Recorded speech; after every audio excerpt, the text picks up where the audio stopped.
जय हिंद। आज की क्लास में हम लोग सेंट्रीपिटल एक्सेलरेशन पढ़ेंगे। सेंट्रीपिटल एक्सेलरेशन होता है क्या है?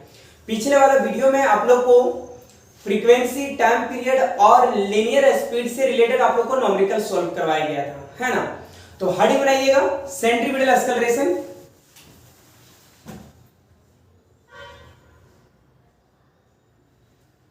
Centripetal acceleration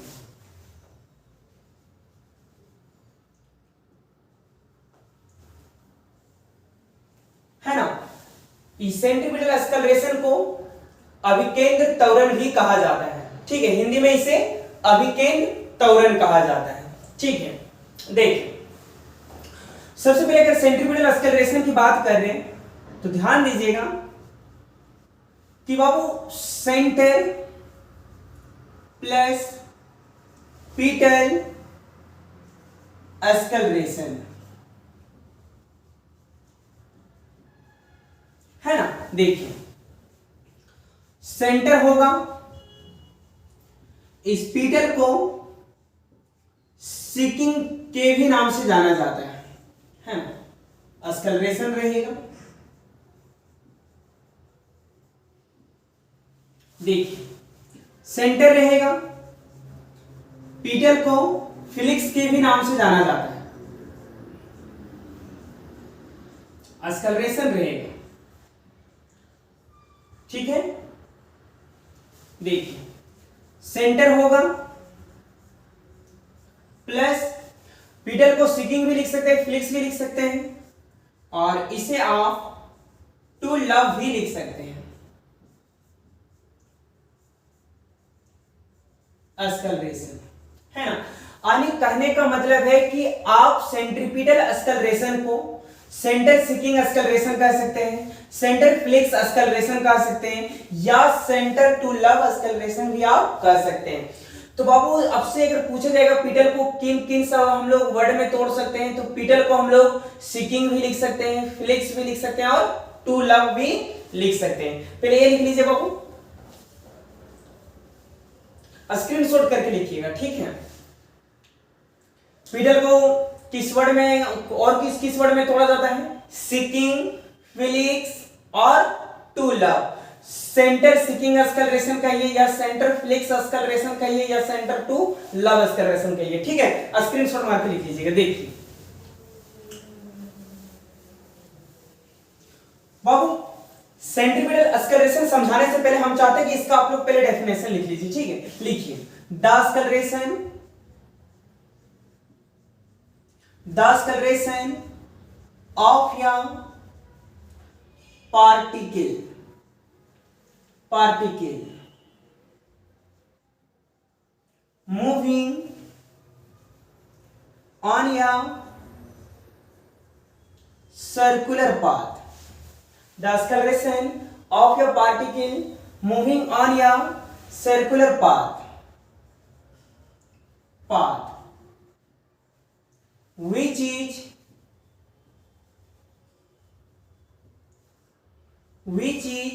always directed towards center of the circular path. Center of the circular path is called centripetal acceleration. ठीक है, it is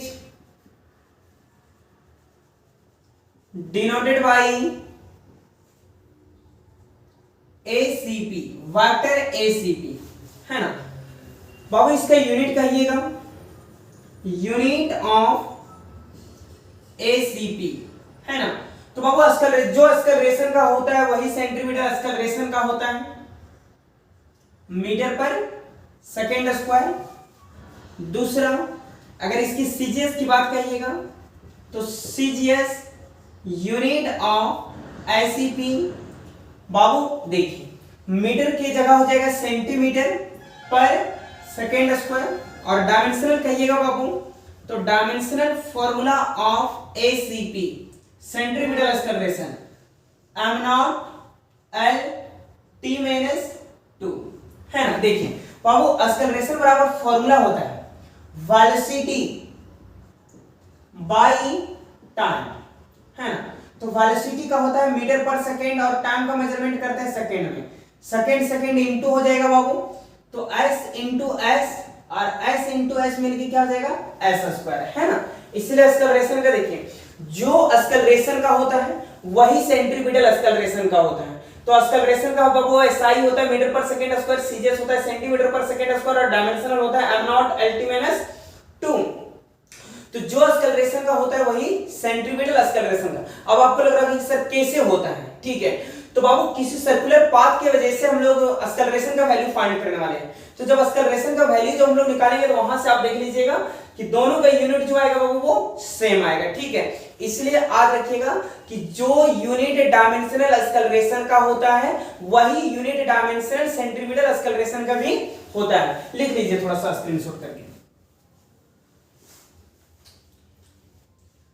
आज का भी वीडियो थोड़ा सा लॉन्ग हो सकता है क्योंकि एक्सप्रेशन है, थोड़ा सा ड्राइव करने में टाइम लगेगा है ना। लिखिए इसको स्क्रीनशॉट करके लिखिए बाबू। चलिए ठीक,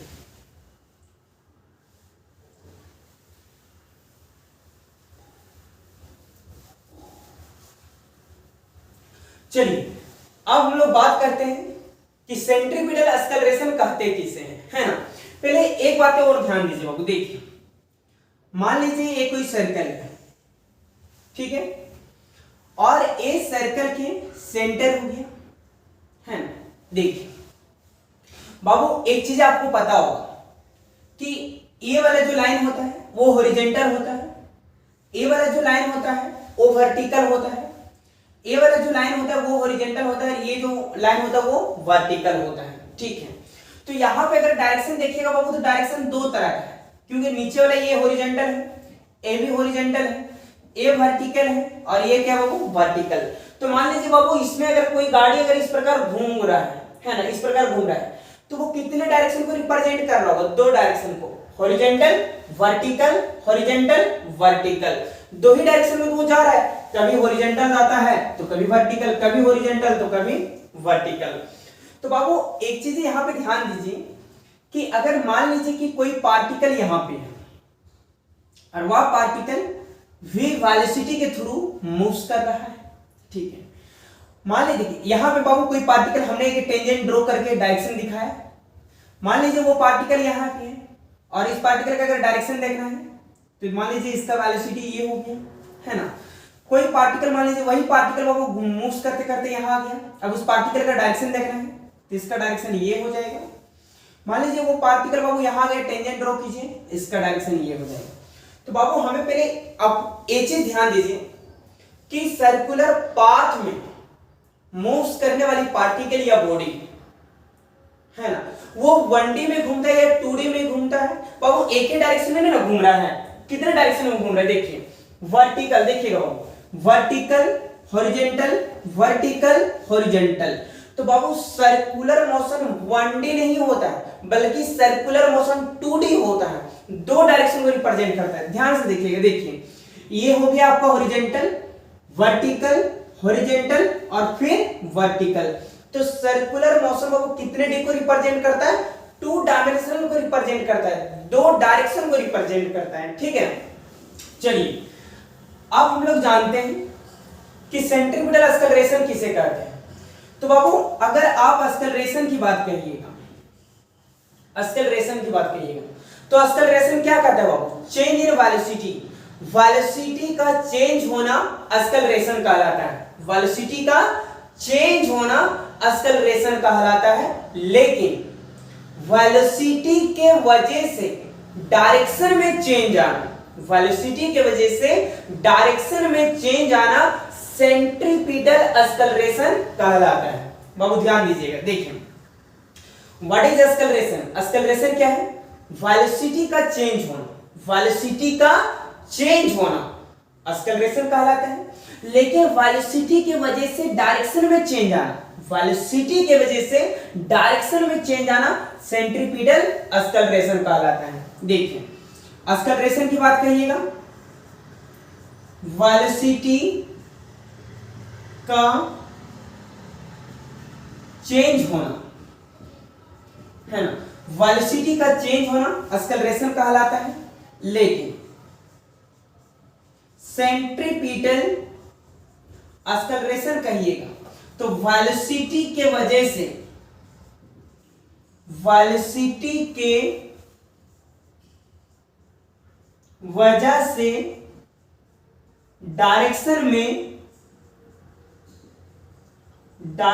में चेंज आना है ना, वेलोसिटी के वजह से डायरेक्शन में चेंज आना सेंट्रीपिटल एक्सेलरेशन कहलाता है। देखिए बाबू, देखिए वेलोसिटी जब चेंज होता है तो एक्सेलरेशन कहलाता है। लेकिन स्वाभाविक बात है बाबू कि सर्कुलर पाथ की अगर बात करिएगा तो यहाँ पे वेलोसिटी देखिए, यहाँ पे जो बाबू जो बॉडी मूव्स करता है उसका स्पीड तो कांस्टेंट होता है, तो यहाँ पे उसका स्पीड चेंज नहीं होता बाबू, बल्कि उसका डायरेक्शन बदलता है। देखिए कभी वर्टिकल तो कभी हॉरिजॉन्टल, कभी वर्टिकल तो कभी हॉरिजॉन्टल।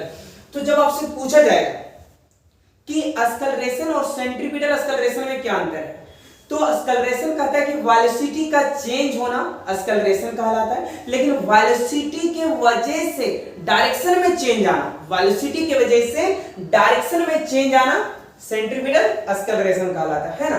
थोड़ा सा नोट करके बाबू नीचे लिख दीजिए, भूलिएगा नहीं कभी।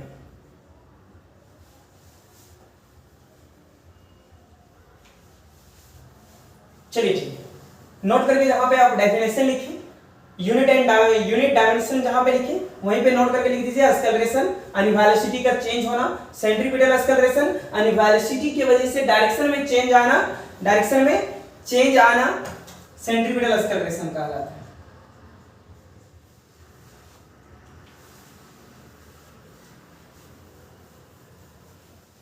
चलिए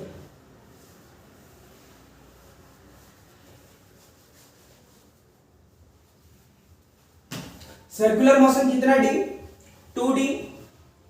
क्या है सेंट्रीपिटल एक्सेलरेशन, वेलोसिटी की वजह से डायरेक्शन में चेंज आना सेंट्रीपिटल एक्सेलरेशन कहलाता है। हेडिंग बनाइएगा expression for, next heading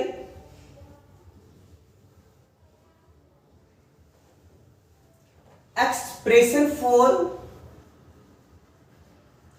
centripetal acceleration of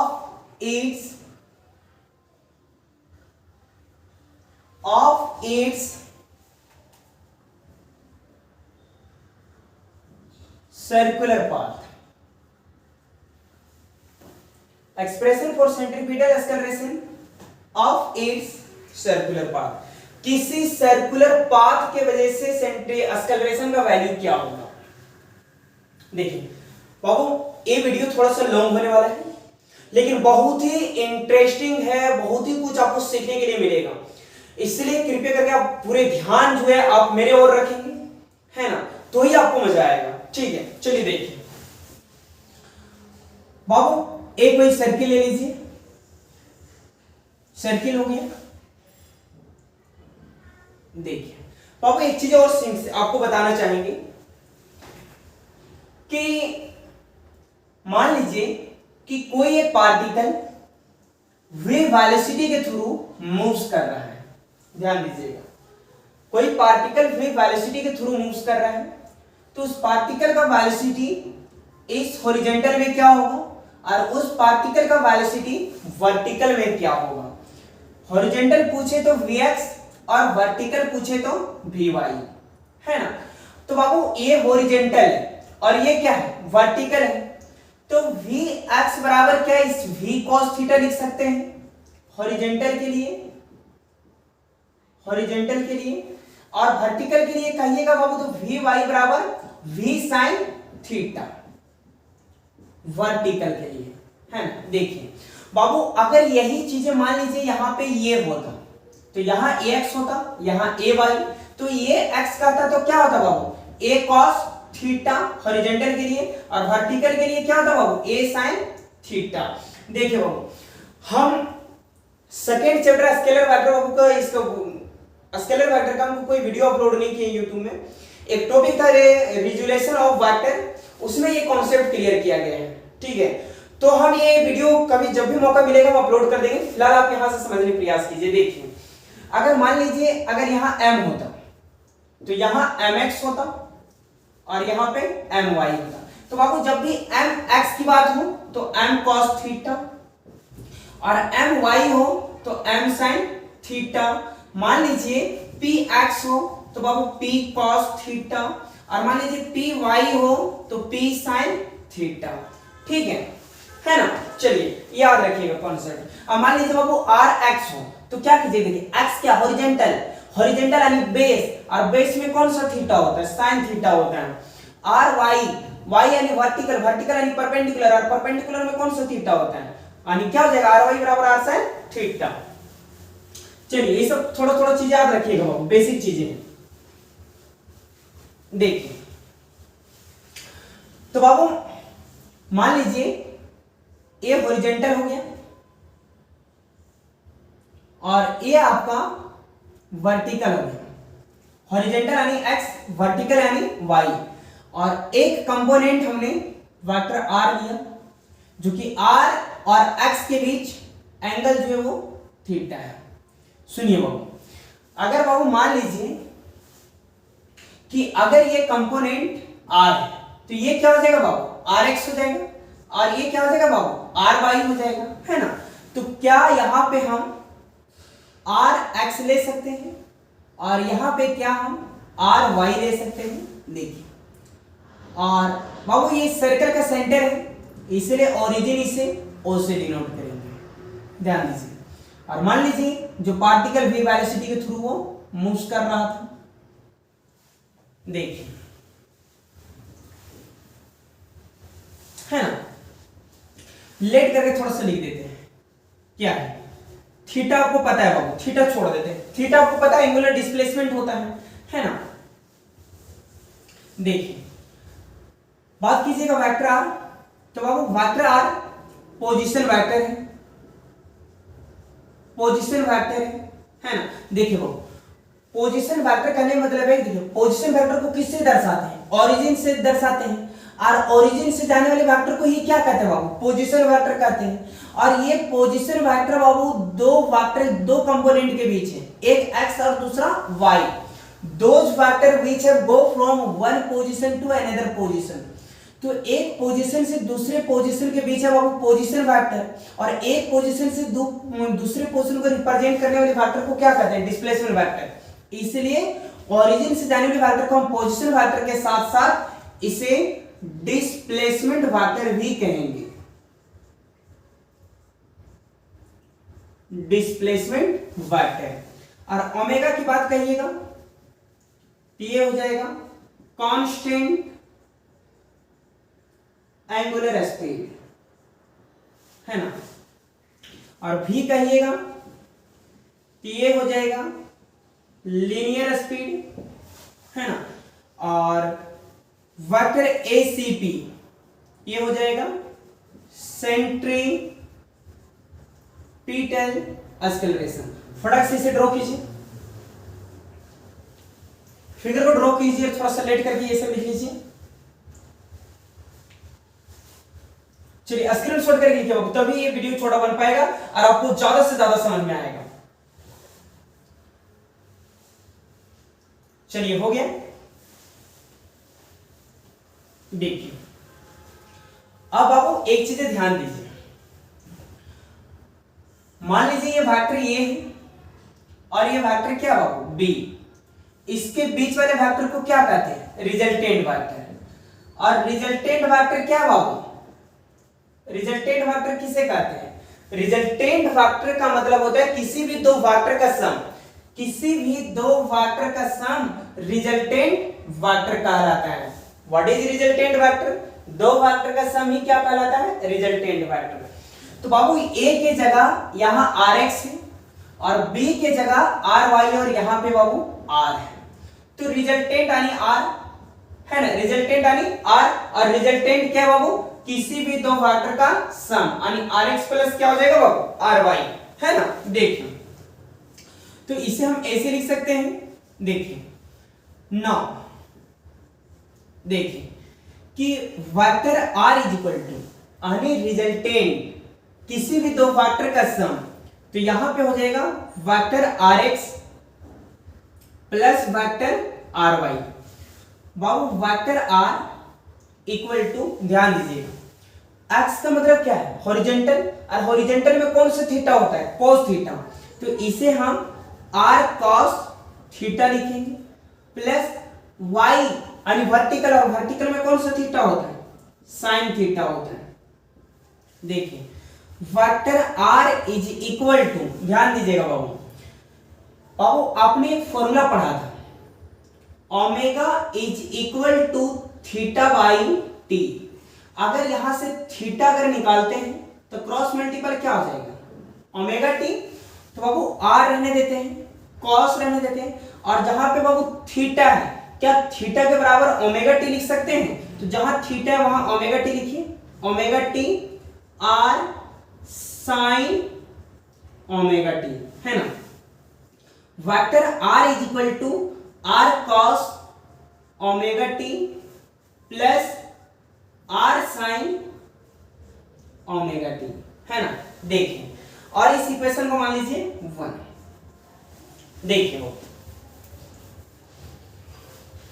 बाबू आप सर्कुलर पाथ की वजह से आप एक्सेलरेशन पता कर रहे हैं, तो एक्सेलरेशन आपको तभी मिलेगा जब वेलोसिटी पता होना चाहिए, और ये वेलोसिटी तभी मिलेगा बाबू जब आपको डिस्प्लेसमेंट पता होना चाहिए, है ना। देखिए एक्सेलरेशन निकालने के लिए वेलोसिटी चाहिए, और वेलोसिटी निकालने के लिए डिस्प्लेसमेंट चाहिए, ठीक है। देखिए बाबू, तो बाबू इसे यहां से क्या करेंगे कि differentiation on both sides with respect to time। बाबू दोनों साइड डिफरेंशिएट कर दीजिए टाइम के रिस्पेक्ट में, differentiation on both side with respect to time in equation 1। बाबू इस इक्वेशन 1 में आप डिफरेंशिएट कर दीजिए टाइम के रिस्पेक्ट में। देखिए और जब टाइम के रिस्पेक्ट में डिफरेंशिएट कीजिएगा, है ना, टाइम के रिस्पेक्ट में डिफरेंशिएट कीजिएगा, देखिए बाबू तो क्या हो जाएगा डी आर, है ना, डी आर। बाबू देखिए आर के साथ डी लगा, यानी डिफरेंशिएशन किसके रिस्पेक्ट में करना है टाइम के रिस्पेक्ट में, तो D R by D T equal to, ध्यान दीजिएगा बाबू आर cos ओमेगा टी, तो D R cos omega T, बाबू टी के टर्म में करना है तो dt हो जाएगा, प्लस देखिएगा r sin ओमेगा टी, तो d रहेगा r sin ओमेगा टी, और बाई हो जाएगा dt। ध्यान दीजिए बाबू r क्या था, लेट करके आपको लिखा गया r क्या था पोजीशन वेक्टर और डिस्प्लेसमेंट वेक्टर। पोजीशन वेक्टर भी कह रहे थे और उसे डिस्प्लेसमेंट वेक्टर में हम लोग कह रहे थे, तो बाबू r क्या है डिस्प्लेसमेंट वेक्टर, तो displacement upon time, displacement upon time. देखिए since v is equal to formula बाबू डिस्प्लेसमेंट अपॉन टाइम, तो डिस्प्लेसमेंट अपॉन टाइम किसका फॉर्मूला होता है बाबू वेलोसिटी का होता है, तो वेक्टर v हो जाएगा, है ना। ध्यान दीजिए बाबू, देखिए डिफरेंशिएट किसका होता है जो t के टर्म में होगा, क्योंकि आप t के टर्म में डिफरेंशिएट कर रहे हैं, तो ऊपर में एक t नजर आया बाबू हमें। देखिए पहले आप r के साथ अगर डिफरेंशिएट करते हैं तो r के पास बाबू t नहीं है, तो r के पास t नहीं है तो उसका डिफरेंशिएट नहीं होगा, यानी कांस्टेंट बाहर आएगा। अब बचेगा d cos omega t by dt plus, बाबू देखिए t के टर्म में डिफरेंशिएट कर रहे हैं, r के पास t नहीं है तो कांस्टेंट होने के कारण बाहर d sin omega t by dt। देखिए डिफरेंशिएट किस करके, अगर आप dt के टर्म में डिफरेंशिएट कर रहे हैं तो उसी का डिफरेंशिएट होगा जो t वाले टर्म में होगा, जो t वाले टर्म में नहीं होगा वो कांस्टेंट होगा, ठीक है। देखिए एक बात है मेरा ध्यान दीजिएगा बाबू, नौ बहुत ही इंपॉर्टेंट पॉइंट है, ध्यान दीजिएगा। जैसे मान लीजिए कि D sine 2 theta by D theta या D cos 2 theta by D theta, तो बाबू एक चीज याद रखिएगा, है ना, ये बहुत इंपॉर्टेंट है। देखिए डी साइन, देखिए बाबू साइन का डिफरेंशिएट फॉर्मूला कॉस होता है और कॉस का बाबू माइनस साइन होता है, माइनस साइन होता है। तो बाबू साइन का क्या हो जाएगा, कॉस हो जाएगा, कॉस 2 थीटा, ध्यान दीजिएगा। तो बाबू आप थीटा के टर्म में इसे डिफरेंशिएट करें, लेकिन यहाँ थीटा की बाबू 2 थीटा है, तो कोई भी नंबर बाबू जो कोई भी नंबर है ना तो उसका डिफरेंशिएट होता है ना ही तो इसका इंटीग्रेशन होता है। तो यहाँ 2 क्या है, कांस्टेंट है। तो बाबू अगर इस प्रकार का कोई कांस्टेंट टर्म हो तो साइन 2 थीटा को कोस 2 थीटा जरूर लिखिएगा, लेकिन जो कांस्टेंट टर्म है वो हमेशा गुणा में चले आता है। देखिए इस प्रकार, जैसे यहां देखिए डी कोस 2 थीटा का डिफरेंशिएट कर रहे हैं, तो कोस थीटा का, कोस 2 थीटा का माइनस साइन 2 थीटा जरूर होगा बाबू, लेकिन हमने क्या बताया कि जो कांस्टेंट वाला टर्म होगा वो हमेशा गुणा में चला आएगा, ठीक है। देखिए अगर यही चीज अगर मान लीजिए बाबू डी कॉस 2 थीटा और डी थीटा होता, अगर इंटीग्रेशन होता, देखिए डिफरेंशिएशन में क्या होगा, कांस्टेंट वाला टर्म गुना हो गया, लेकिन इंटीग्रेशन में ऐसा नहीं बाबू, इंटीग्रेशन में कोस 2 थीटा का साइन 2 थीटा होता है ना, साइन 2 थीटा यहां भी लिखते हैं, लेकिन यहां पे कांस्टेंट टर्म इनटू नहीं बल्कि यहां पे डिवाइड हो जाता है। तो याद रखिएगा बाबू कि डिफरेंशिएशन में कांस्टेंट वाले टर्म गुना हो जाता है, लेकिन वही इंटीग्रेशन में कांस्टेंट वाले टर्म जो होता है वो डिवाइड में हो जाता है। जैसे एक और देख लीजिए, D sine 2 theta D theta, तो बाबू यहां पे साइन का जो होगा वो माइनस कोस होगा, cos 2 थीटा, अगर नीचे नहीं देख रहा होगा तो थोड़ा सा सुन लीजिएगा, माइनस cos 2 थीटा, और जो 2 बाबू जो कांस्टेंट वाला टर्म है वो हमेशा कहां चला जाएगा, डिवाइड में। कैसे होता है चलिए यहां देख लेते हैं, है ना। ध्यान रखिएगा कि जब भी डिफरेंशिएट हो रहा हो और कोई कांस्टेंट वाला टर्म होता है तो वो हमेशा इनटू में जाएगा, लेकिन जब उसका इंटीग्रेशन कीजिएगा तो कांस्टेंट वाला टर्म हमेशा डिवाइड में आता है। कैसे, देखिए v is equal to R D cos omega T. बाबू ध्यान दीजिएगा, आप t के टर्म में डिफरेंशिएट कर रहे हैं, तो बाबू डिफरेंशिएट तब होता है जब ऊपर और नीचे सेम होता है। तो बाबू नीचे t है लेकिन ऊपर बाबू t नहीं ओमेगा t है, तो डिफरेंशिएट नहीं होगा बाबू।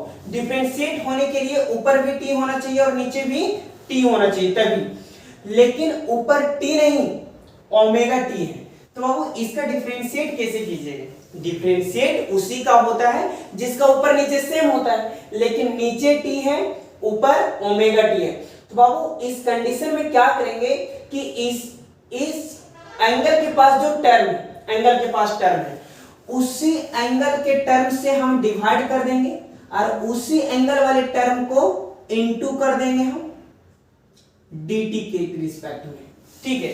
देख लीजिए, अब देखिए आपको d ओमेगा t में वो डिफरेंशिएट करना था, तो देखिए ऊपर ओमेगा t भी है, क्या है ना, तो जब ऊपर नीचे सेम हो तभी डिफरेंशिएट होता, आना था डिफरेंशिएट नहीं होता है। चलिए अगला स्टेप आप ध्यान दीजिएगा, जैसे plus R D sine omega T. चलिए इसका बताइए क्या dt में डिफरेंशिएट होगा, नहीं, क्योंकि डिफरेंशिएट होने के लिए ऊपर और नीचे सेम होना चाहिए, पर ऊपर ओमेगा टी है नीचे t है।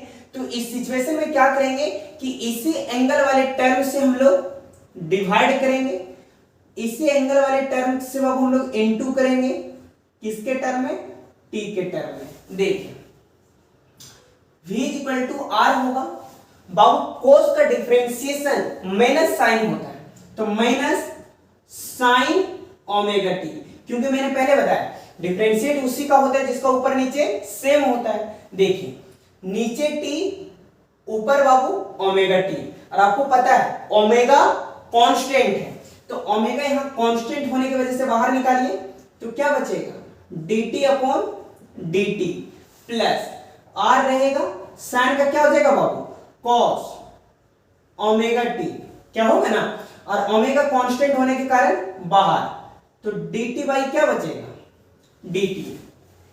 v इज इक्वल टू देखिए minus r sine omega T है ना इनटू ओमेगा, क्योंकि वो डिफरेंशिएशन में dx बाई अगर dx हो तो इसका वैल्यू बाबू 1 होता है, तो dt dt जब मिल गया तो उसका वैल्यू कितना होगा बाबू 1 होगा, तो लिखिए चाहे नहीं लिखिए कोई दिक्कत नहीं है, plus r cos omega T, omega रहेगा है ना, ओमेगा रहेगा और dt dt मिलके कितना हो जाएगा 1। देखिए इस थोड़ा सा और देखिए वो v is equal to minus r sine, देखिए थोड़ा सा रुक जाइए वो, देखिए माइनस r बाबू ओमेगा इनटू में है ना, तो ओमेगा को पहले लिखिए minus r omega sine omega T plus r omega into में पहले लिखिए ओमेगा cos ओमेगा टी, इस इक्वेशन को 1 मान लीजिए। चलिए स्क्रीनशॉट करके लिखिए वो फटाक से, इक्वेशन 2 हो जाएगा।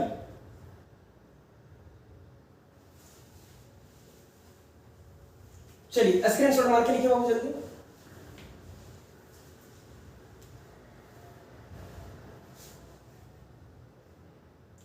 हो गया है,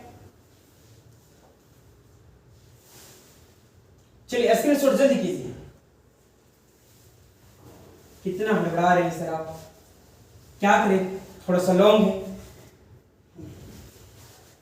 चलिए देखिए अब बाबू इस इक्वेशन 2 में हम लोग क्या करेंगे कि इस पे मैग्नीट्यूड लगाएंगे, मैग्नीट्यूड लगाएंगे तो सामने वाले कंडीशन पे रूट चलेगा, स्क्वायर होगा, जब स्क्वायर होगा तो माइनस क्या होगा प्लस हो जाएगा, तो लिखेंगे देखिएगा कि मैग्नीट्यूड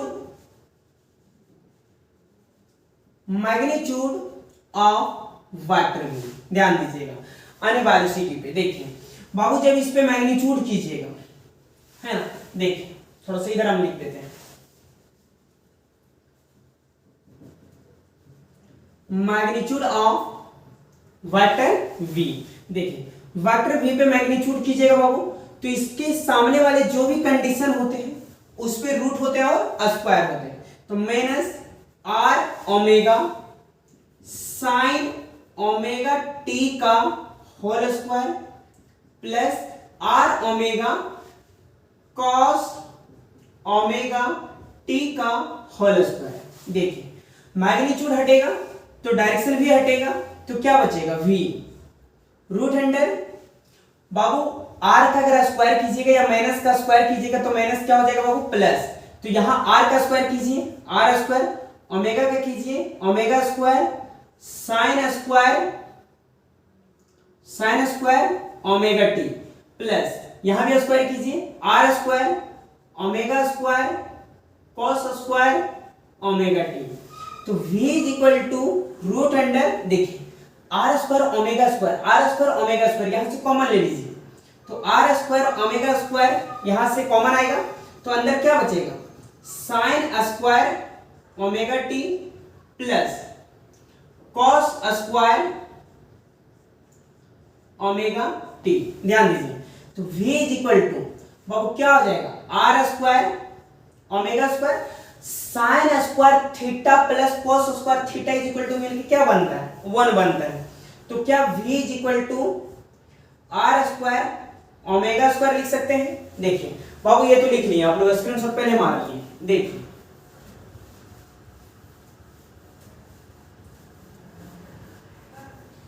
देखिए तो बाबू क्या v बराबर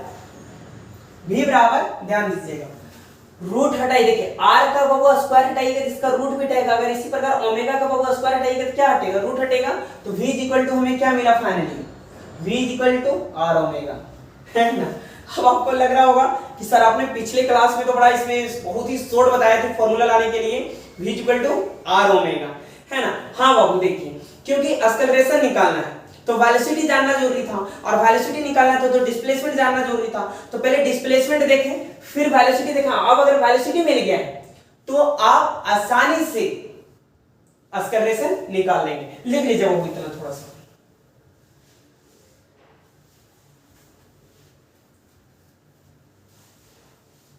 लिख लीजिए यहां v equal to R omega. Equation 2 हम थोड़ा सा रखे हुए बाबू, इसका यूज करेंगे, है ना। आप यहां से लिखिए,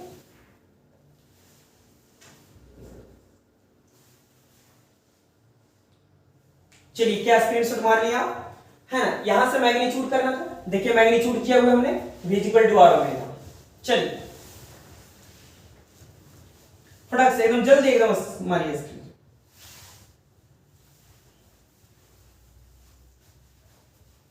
देखिए बाबू, अब क्या लिखेंगे, by again differentiation on both sides with respect to time in equation 2, है ना। देखिए दोबारा, देखिए एक इक्वेशन 1 को हमने डिफरेंशिएट किया, और डिफरेंशिएट किए तो हमें ये फॉर्मूला मिला।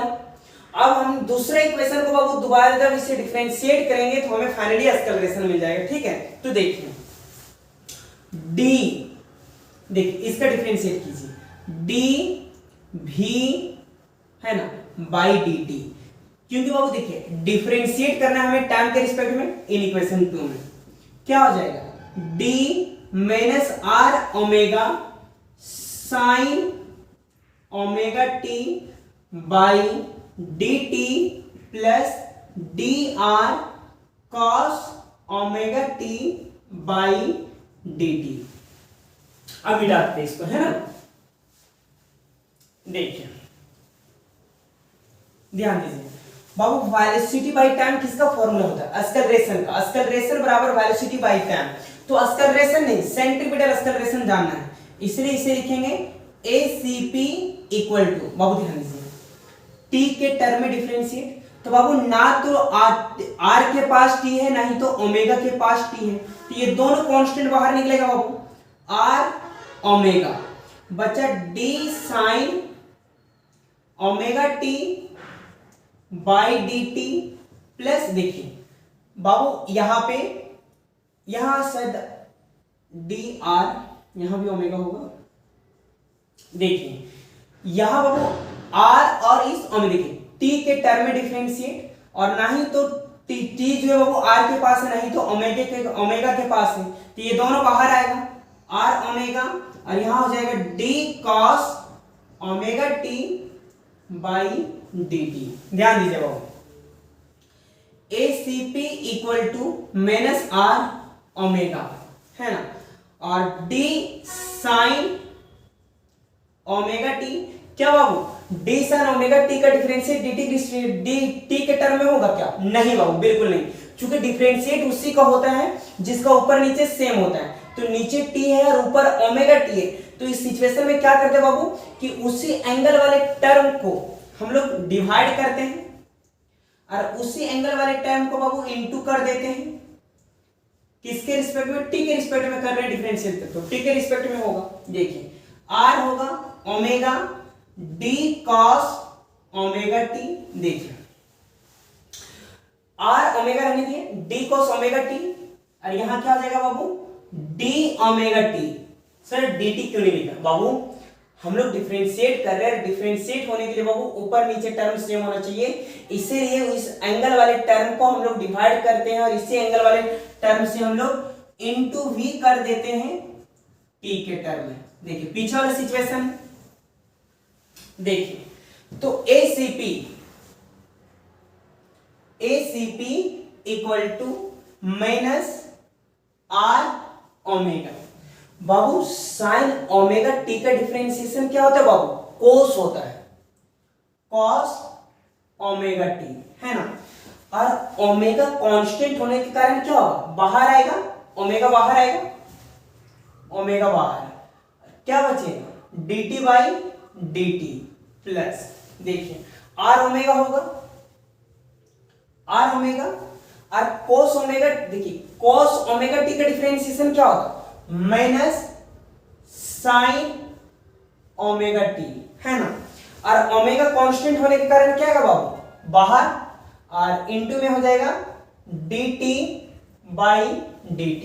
देखिए तो ACP equal to minus R omega cos omega T, है ना। और ओमेगा हो जाएगा बाबू सिर्फ, क्योंकि dt बाई dt में क्या हो जाएगा 1, R omega minus sine omega T, और इंटू में क्या हो जाएगा ओमेगा, है ना, क्योंकि dt dt मिलके क्या होता है 1 होता है, ध्यान दीजिएगा। अब इसका भी मैग्नीट्यूड कीजिए बाबू, मैग्नीट्यूड ऑफ एसीपी। देखिए इसका जब मैग्नीट्यूड कीजिएगा, मैग्नीट्यूड, तो सामने वाले कंडीशन पे बाबू, देखिए सामने वाले कंडीशन में, या फिर एक स्टेप और भी आप लिख सकते हैं, देखिए एक स्टेप और लिख ही लीजिए, है ना, कि ACP equal to minus R omega. बाबू ये ओमेगा इंटू में, देखिए ये ओमेगा इंटू में है ना, तो ये ओमेगा इंटू में, और यहां भी ये ओमेगा है, तो ओमेगा ओमेगा क्या हो जाएगा omega square cos omega T, R omega बाबू, और ओमेगा यहां पे इंटू में, तो इंटू हो गया स्क्वायर हो जाएगा माइनस साइन ओमेगा टी। अब लिखिए मैग्नीट्यूड ऑफ ACP, है ना। देखिए और जब इसका मैग्नीट्यूड कीजिएगा बाबू, तो सामने वाला कंडीशन में रूट चढ़ेगा, minus R omega square cos omega T का होल स्क्वायर प्लस, है ना।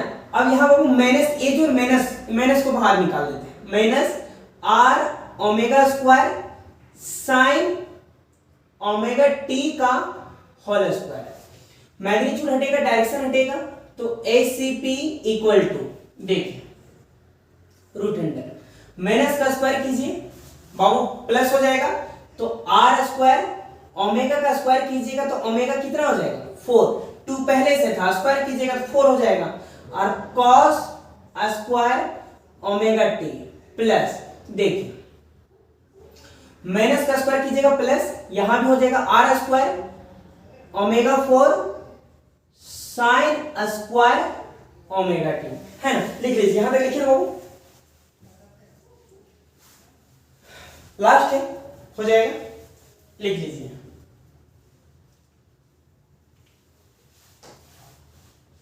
चलिए क्या हो गया, चलिए गुड,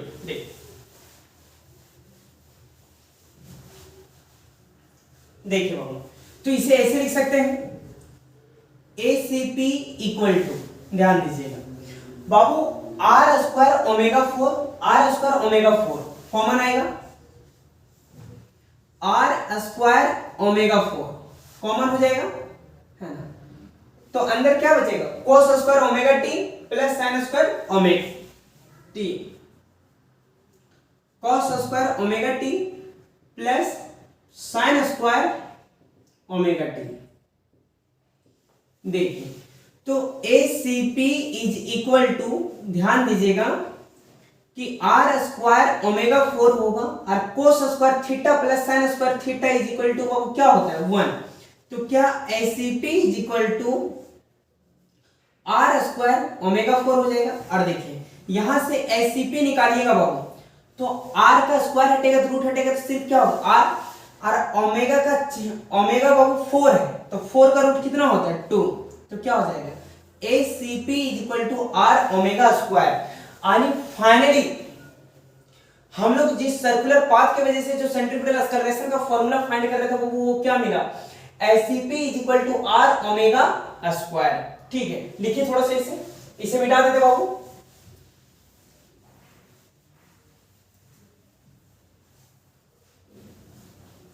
चलिए लिख लीजिए, स्क्रीनशॉट कीजिए।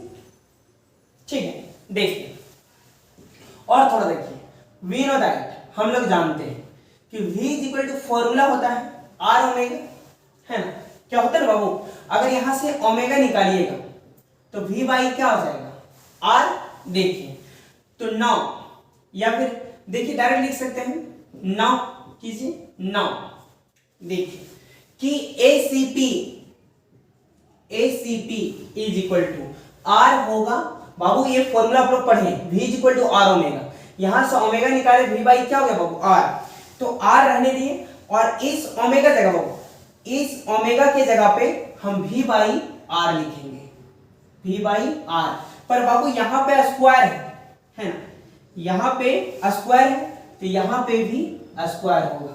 तो ACP is equal to R into v को अलग कीजिए तो v स्क्वायर, आर को अलग कीजिए तो आर स्क्वायर, एक आर से एक आर कटा तो ACP इज इक्वल टू क्या मिला बाबू v स्क्वायर बाई,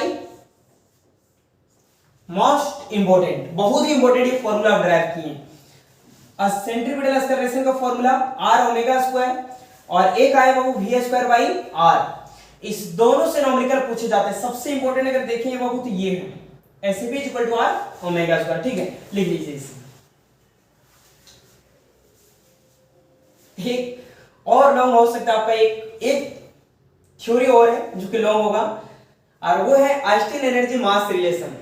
जब E is equal to mc square हम आपको प्रूव करके बताएंगे, ये वर्क एनर्जी एंड पावर पढ़ेंगे हम लोग। ठीक है, बाकी कोई वैसा थ्योरी लंबा नहीं बाबू, लंबा है पर वैसे कोई प्रॉब्लम नहीं है।